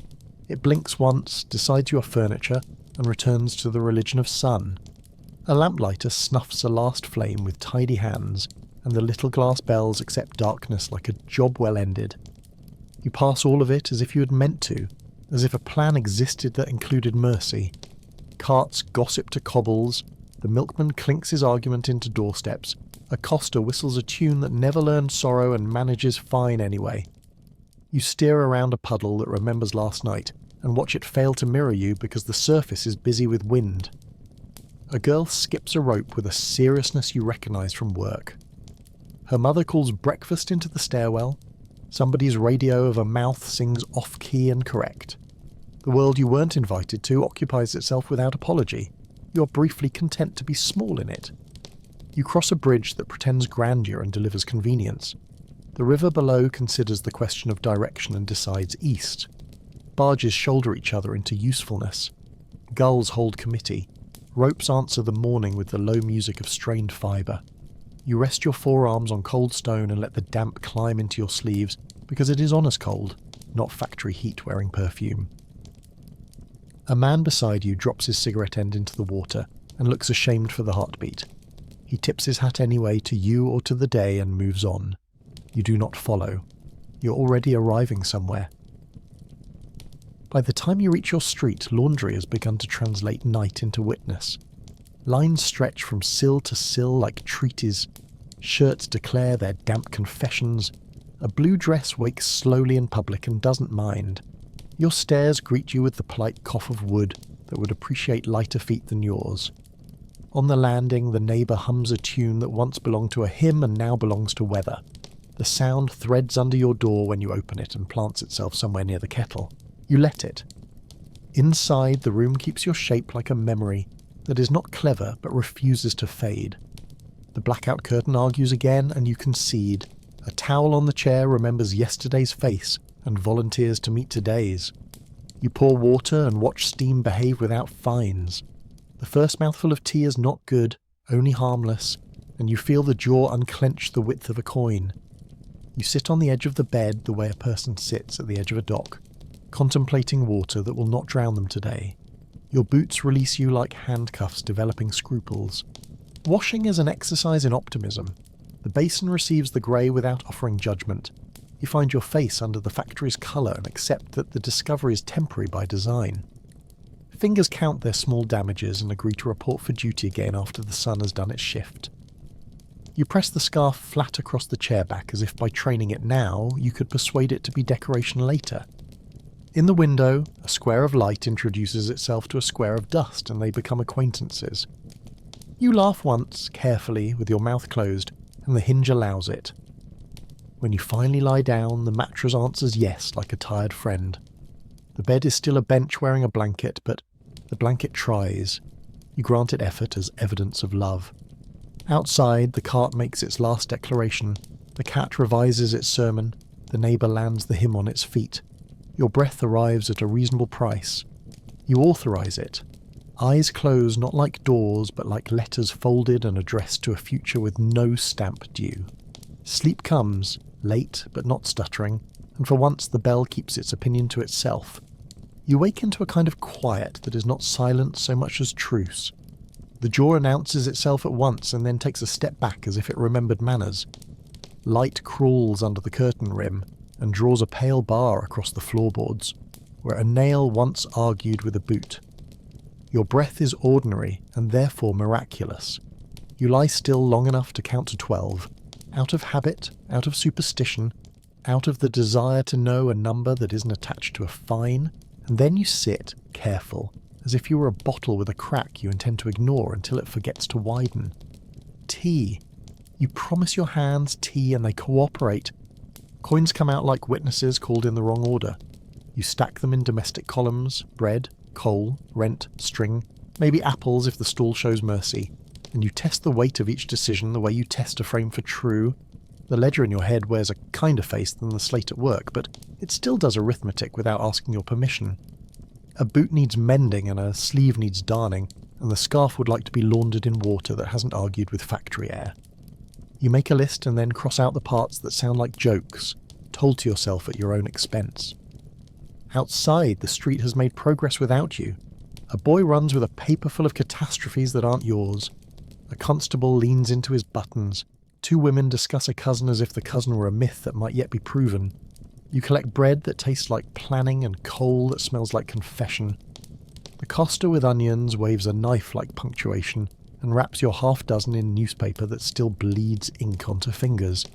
A cat patrols the boundary between gutter and glory.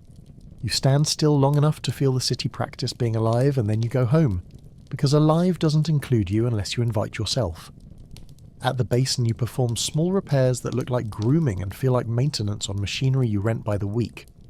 You wash the scarf, fingers cautious around the knot that remembers higher days, and you wring it as if squeezing a thought out of a sentence that has gone on too long. The apron submits to scrubbing like a sinner to liturgy, resistant at first, resigned by the end, no better than before but declared improved. You set both to dry on the chair back and hope the room practices wind. It does not, but you praise it anyway, so it won't sulk. Sleep returns for a quick audit and finds you upright with a crust in your hand. It shrugs and leaves a receipt on your eyelids. You read a borrowed pamphlet with the concentration of a thief. Paragraphs about health and progress and humane factories where air is persuaded to be citizen rather than tyrant. The pamphlet's optimism is printed in a typeface more confident than your day. You fold it and put it under the tin where you keep old buttons, a fairy tale sleeping under a smaller, truer lid. The jaw flares once, like weather flexing its knuckles, and then recedes. You touch the hinge and call it a truce. Afternoon drifts through the room like a visitor who knocks and then forgets why they came. You doze upright and dream the bell as a polite thing, which is how you know you're dreaming. In the dream, the bench is a pew and you're allowed to sit without earning it, and the vinegar bowls are filled with flowers that smell like nothing useful. You wake at the part where the inspector apologises and laugh because that is good comedy. The laugh is small and keeps your mouth closed. Even in fantasy, the hinge has rules. You drink the last of the morning's tea, which has become an artifact. Before dusk, you perform the ritual of departure in reverse, scarf checked, apron folded, rag selected with the discernment of a priest choosing a candle. You pocket string and thimble and 1 coin for superstition. At the door you pause because pausing is free, and imagine, because imagining is cheaper than red paste. A night where the bell is punctual and the windows remember to be windows. You don't ask for kindness, you ask for honesty, which is how people like you learn to define kindness without embarrassing anyone. You pull the door and let the stairs carry you down toward the bench that keeps your shape even when you don't. The stairwell smells of damp coats and decisions you can't afford to revisit, and when the corridor receives you, it does so without ceremony, as if you'd only stepped out for a thought and returned with the same one. Chalk waits on slate, buckets wait where performance seats them. The bench recognises your hip by pressure alone, and you bring the same rented body back to the same accounted for inch of wood. Evening, your partner says, because that's what the mouth can afford. You nod and hang your world on a peg, then put it on again. The bell regards you with iron patience, unimpressed by the distance you've travelled since it last allowed you to leave. You inventory your small theatre. Scarf, not for warmth, rag, not for decor, vinegar, not for faith but for practice. The paste is awake and sulking, the ovens hold their breath like singers, the windows sulk at a finger width. Your hands remember the dip before your thoughts assemble the sentence. Down, pause, up, set, click. The room adds your noise to the choir and forgets you, the highest courtesy it offers. Breath becomes a measured thing again, an instrument you tune by keeping it short where the air grows personal. The scarfed woman gives you a grin that lands crooked and stays polite. Miss my sermons, she says, laying paper like cards that always win. The knot sits high, jaw-guarded by habit that learned itself. She flicks the corner of your last box in passing, and it sits truer for the attention. Inspector took a walk, she adds, as if commenting on weather 2 streets over.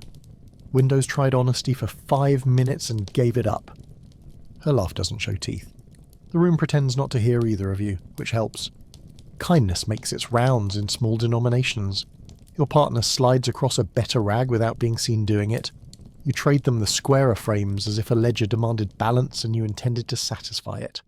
Soot produces a loop of twine from a pocket that deserves a museum and ties your apron string where it had decided to know freedom. Someone leaves half a heel of bread where no one will find it, and no one does until Arthur makes his appointment. The bell tries to look disapproving. Bells are poor actors. The window breathes a thin truth and you step into it with the care of a pilgrim easing into a relic's glow. River, ash, onion, tar, honest flavours, better lies. The pace settles a little when the air moves. Your wrists thank physics with quieter letters. Jaw ache begins its polite tapping at the hinge and you tie the scarf higher, a compromise written in cloth. Not for warmth. You practice the art of pretending you have not noticed, which is the highest art taught here, and the room grades you with indifference. Foreman passes, public boots on private thoughts, and lets drop a sentence that is not policy. Pace is good. Then, louder for the rafters, mind the run. The slate acquires a new column and declines to insult you. He rehearses the inspector's smile and fails at it less than yesterday. Rumour mentions quotas that change numbers without changing hunger. Rumour being cheap expands to fill any corner left unguarded. You guard yours with motion. The night releases its deeper hum and you accept the key. Creak, clap, hiss, scrape, bell. Familiar grammar, no surprises except the ones you brought. The bench is a vow with splinters. The racks are a procession of small obediences. The ovens exhale like beasts persuaded to civility. You fit your breath into the old pattern. You keep your wrists within the old math. And you tell yourself the same effective lie as always. After 6, after 12, after the rack. The lie works because you intend to make it true. The room receives you the way a harbour receives a familiar hull. By remembering the draft of your weight and the creak your ribs prefer when they lean. You pick up the frame you left in your imagination an hour ago and the pace greets you with the temper of a cat who approves without promising affection. Dip, pause, lift, set, click. The grammar returns to your hands before your thoughts have unpacked their coats. The bell counts you in with the iron patience of a schoolmaster tired of children and fond of arithmetic. You promise the night a truce, and the night being busy, accepts without reading the small print. Your partner's cough writes a shorter sentence tonight, but the line breaks arrive more often. You trade them the cleaner rag without testimony, and they answer by straightening the stack you pretended wasn't leaning. Soot arrives with a spool of thread that used to be longer and ties your apron with a competence that would shame tailors. The scarfed woman assembles a paper tower so square the foreman's pencil actually pauses, which is this room's version of applause. Arthur appears, punctual as taxes, sniffs ceremony from the heel someone forgot, and vanishes with a crumb the size of faith. The window opens a finger and the river puts its tongue in for a taste. You practice not chewing like a prayer you can say without moving your mouth. Jawache taps the hinge politely, and you answer with work, the only language pain respects here. A thought about red, safer, slower, dearer at the start and cheaper when counted in faces, tries to rent space behind your teeth. You deny the tenancy and file it with the shop window that will one day know your name and the letter you won't write again tonight. The inspector does not come. The air performs honesty for no one and therefore almost manages it. Vinegar bowls sweat like saints asked to do miracles in a drought. Near miss walks by and chooses another bench, which counts as your good fortune for the hour. A stick down the aisle forgets its spine, a lip of light lifts a syllable, and 3 hands arrive with rags already wet. The slap is correct, the silence afterward exact. The bell does not record the event because it prefers its drama institutional. You reset your shoulders, smooth an imaginary wrinkle from the bench lip, and spend 6 frames repairing a rhythm that didn't break here but insists on being mended everywhere anyway. The oven door gives back a warm breath like a friend pretending not to be one. You steal 12 seconds in the corridor and meet a morning 2 streets away. A boat chain scraping, a gull disputing law, a cart rehearsing an argument with cobbles. The air does not bill you for breathing it, and you take 2 extra sips because theft from weather is not a crime yet. Back at the bench, the paste has warmed into tolerance and your wrists repay the favour by not complaining out loud. The foreman passes, public boots in private thought, and mutters, "Keep that pace," in a tone that means he's translating mercy from a dialect only ledgers speak. You remind yourself his advice earlier, "Don't chew," is cheaper than regret. Stories ask to be told and you grant them the parts that cost nothing. Your partner's brother has learned the docks well enough to guess a manifest by the smell that rides the rope. The scarfed woman claims she can square a ball in the dark by listening to the crackle. Soot swears Arthur's route changes when the bell stutters as if mice comprehend iron. You offer the memory of a market wind that lifted apple scent into a sermon and leave out the part where your jaw first learned the trick of pretending sleep could be tasted. The bench creaks in a key that fits confession. You decline to sing. When the hour closes, you feel it more in bone than in bell. A loosening where the bench had written its signature. A cooler patch where your scarf has guarded the hinge. The smallest courage to look at the window and believe the dark outside is thinning. You tidy the rack lip with the back of your wrist. You fold a fresh rag as if order were proof against flame. You set the bowl cloth flat as a wish for later. The bell finds its voice and rings on time. Nobody applauds, but every back in the room straightens half an inch. You count 6, then 6, then 6, and the night, being mortal, moves.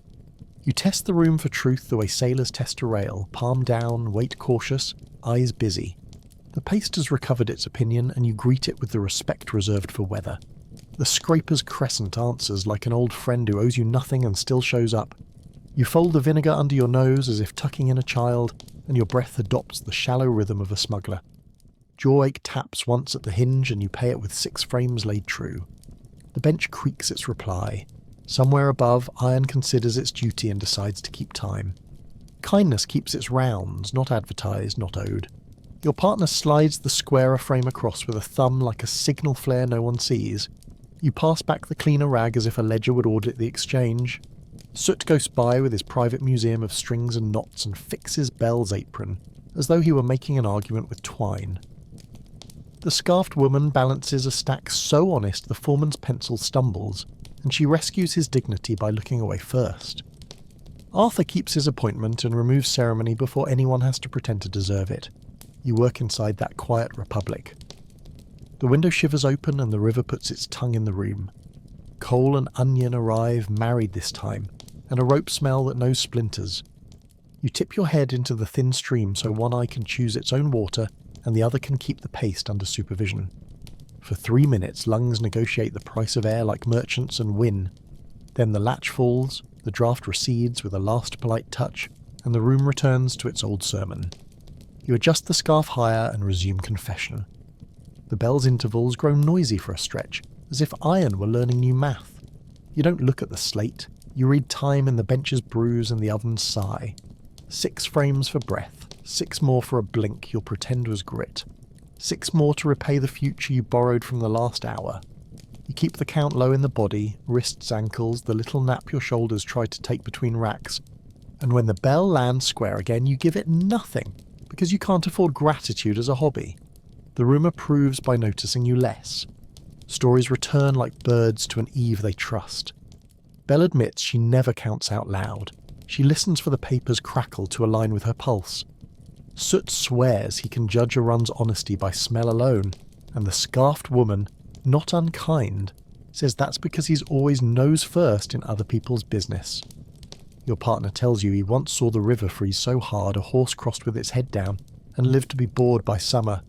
You offer a market morning shaped like apples and keep your mouth closed while your hands lift the memory into work. Near miss visits the next bench and leaves without leaving a bill. Rag, slap, smoke. Finish before anyone can decorate the incident with adjectives. The foreman's eyes go to the rafters, search for witnesses among cobwebs, and find only the factory's patience. You repair a rhythm that wasn't yours to break by counting to 12 twice. The oven answers you with a soft breath the way a lamp answers a turning wick.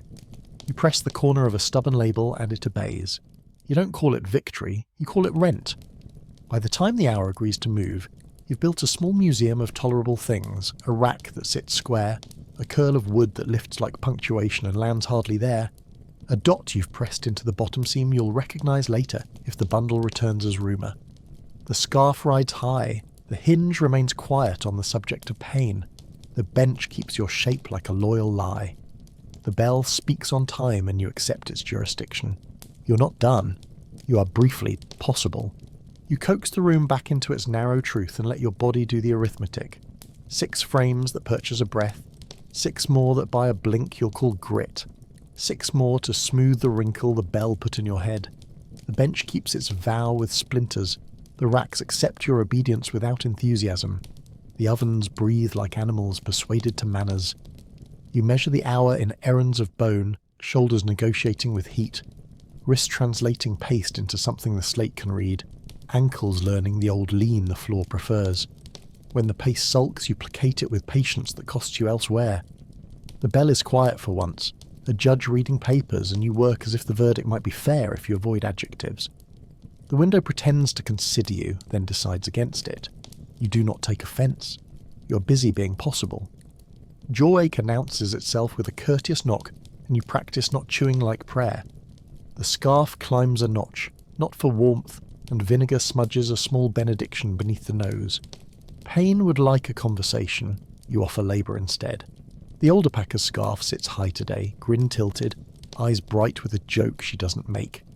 You meet them, nod at the punchline neither of you will speak, and return to paper that only wants squareness.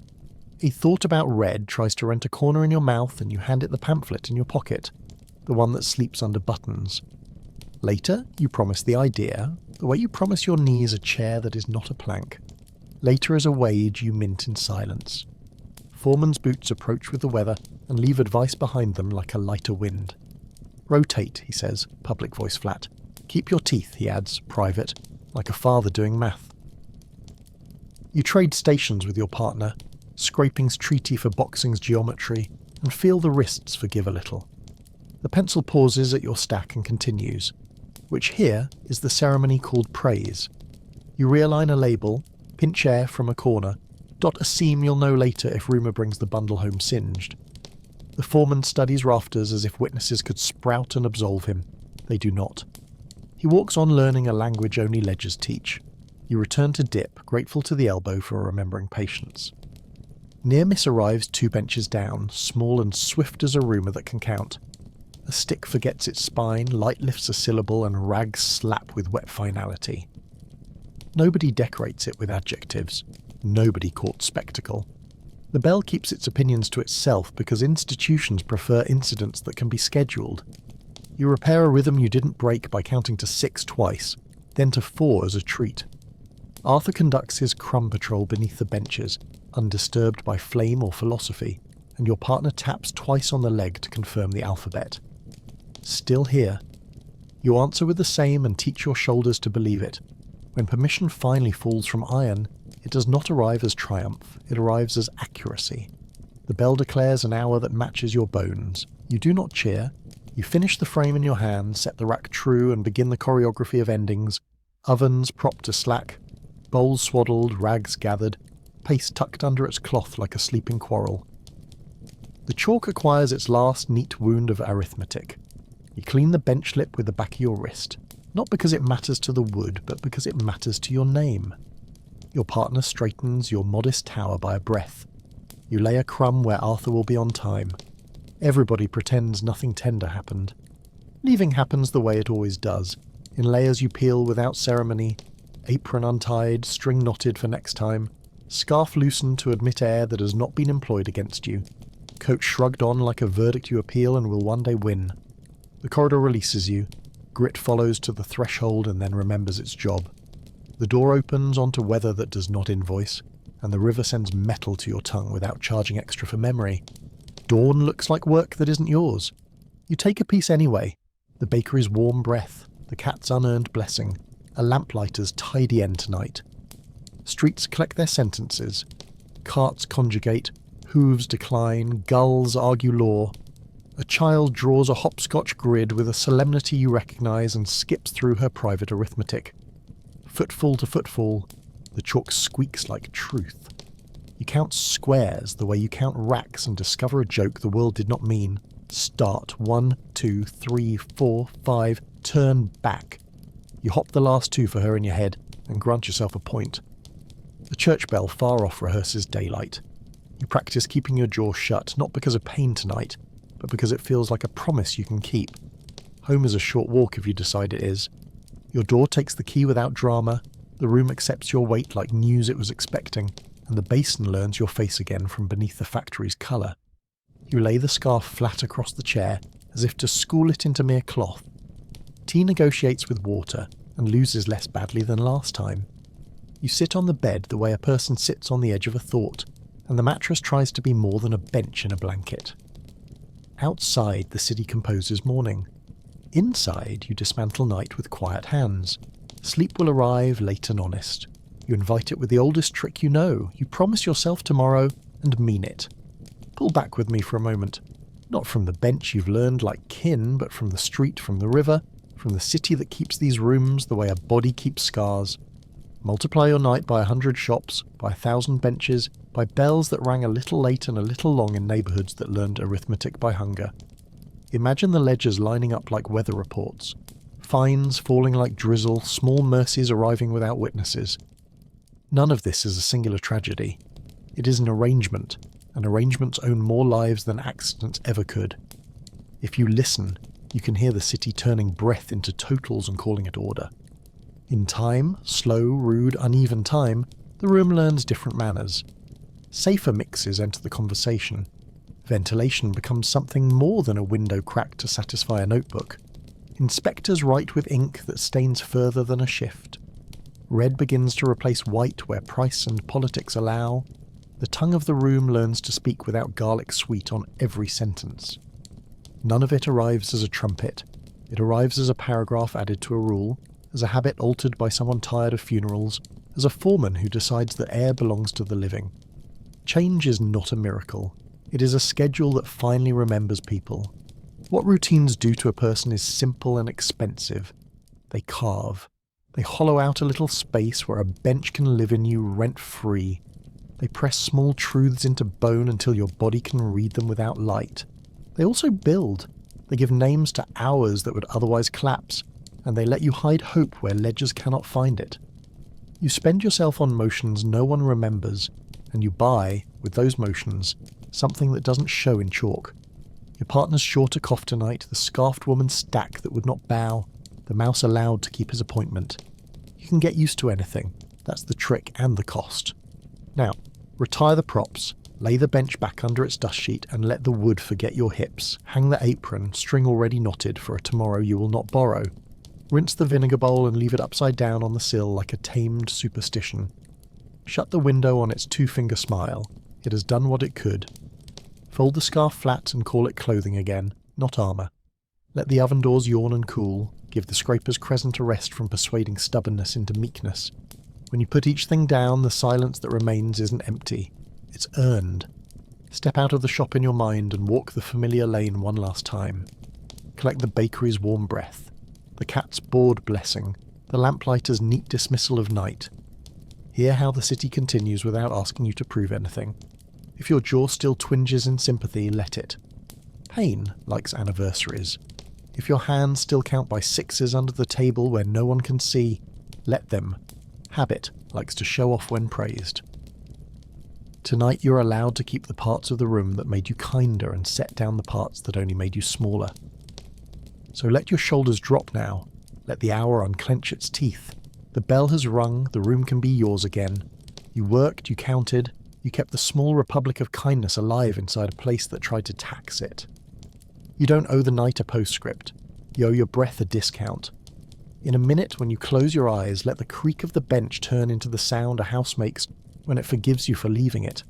Let the oven's sigh become weather. Let the window's dark square become a sky you don't need to read for storms.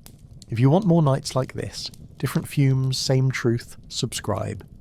If this sort of honest misery suits you, like the video so the algorithm pretends we chose it together.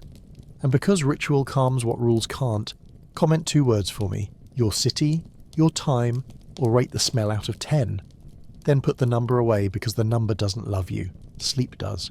When you're ready, let the bell in your head step back from the rope and practice being quiet. The door's unlatched. The lights are someone else's problem. Close yours.